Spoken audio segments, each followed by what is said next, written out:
Hi friends, నేను మీ వెంకీ ఎక్స్ప్లోరర్ని. ఎలా ఉన్నారు?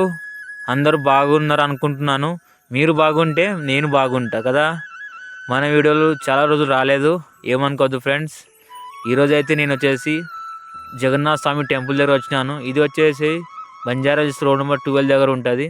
మన ఎదురుగానే పోలీస్ రోడ్ కనిపిస్తుంది ఫ్రెండ్స్, చూస్తున్నారు కదా. దాని పక్కనే ఉంటుంది. మీరు కూడా ఒకసారి ఇక్కడ రావచ్చు. టెంపుల్ అయితే చాలా బాగుంది, చూడడానికి చాలా బాగుంది. ఇంకోటి ఏంటంటే టెంపుల్ లోపల అయితే మనకు ఫోటోలకి వీడియోలకి అయితే పర్మిషన్ లేదు లోపల. ఇది వచ్చేసి దర్శనానికి లైన్ అందరూ వెళ్తున్నారు. ఇది వచ్చేసి ఇక్కడ వెళ్తే మనం దర్శనం చేసుకోవచ్చు. ఇక్కడ నుంచి కూడా చాలా బాగుంది టెంపుల్ చూడడానికి. మీరు కూడా వీకెండ్లో రావచ్చు. ఇంకోటి ఏంటంటే వీకెండ్లో కూడా చాలామంది ఉంటారు. ఎక్కువ వీకెండ్ అంటే హాలిడే కదా, చాలామంది వస్తూ ఉంటారు. వేరే వర్కింగ్ డేలో తక్కువ మంది ఉంటారు జనాలు కూడా. ఎలా ఉంది ఫ్రెండ్స్ మన వీడియో?